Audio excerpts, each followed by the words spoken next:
A severe drought has depleted the dams of Nelson Mandela Bay, with the 3 remaining reservoirs supplying water to close to 1.3 million people, almost running dry.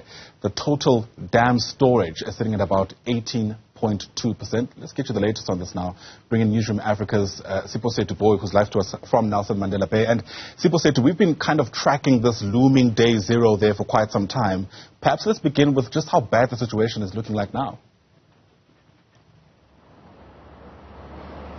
Ayanda, you're quite correct when you say that the Nelson Mandela Bay area has been stricken by drought, and this dates back to 2015-2018. And of course, the Water and Sanitation Minister, Senzo Mchunu, 2 to 3 months ago visited the area of Nelson Mandela Bay to also implement a group of people called the Amadola Water Board, who are going to be overseeing the phase 3 of this water crisis.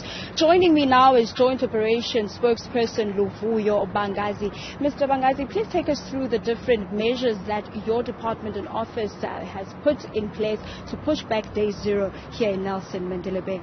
Thank you for the opportunity. And I think, you referred to the intervention in June by Minister Mchunu.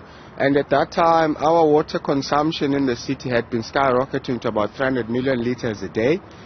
We had dams such as the Mpofu Dam and Churchill Dam, nearly with days of water remaining, probably weeks.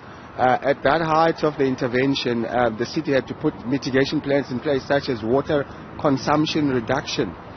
We had to drive consumption down. We had to make sure that we have emergency plans in the case where water ran out of the city. So we created and established water collection points. We established a distribution system in terms of water tankers.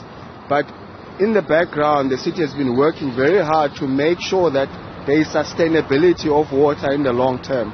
So projects such as the Kwanobushe water treatment plant and the distribution plant came on stream in July, making sure that we are able to pump water from Noordgedacht to the rest of the city. And I think maybe for viewers who don't understand Nelson Mandela Bay, I need to point out that the dams on the west, which have severely gone dry for a long time, affect 40% of the city. That is the western suburbs. So we had 40% of Nelson Mandela Bay residents facing dry taps.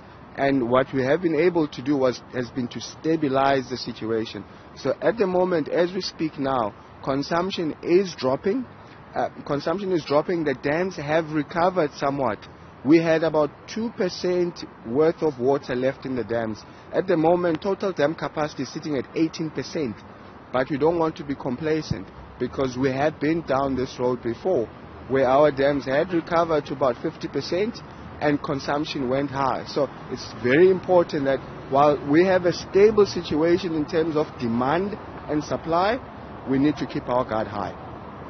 That was, of course, Joint Operations Centre spokesperson Luvuyo Bangazi, just taking us through in terms of the mitigation plans that his department has put to push back day zero here in Nelson Mandela Bay. And I must make mention of the fact that I myself have been quite excited with regards to the rainfall that we've experienced here in Nelson Mandela Bay. And further on today, I must make a call to all the residents of Nelson Mandela Bay to make sure that they save water. All right, loud and clear. Siphosethu Booi, thanks very much indeed. Siphosethu is live to us there from Nelson Mandela Bay in the Eastern Cape.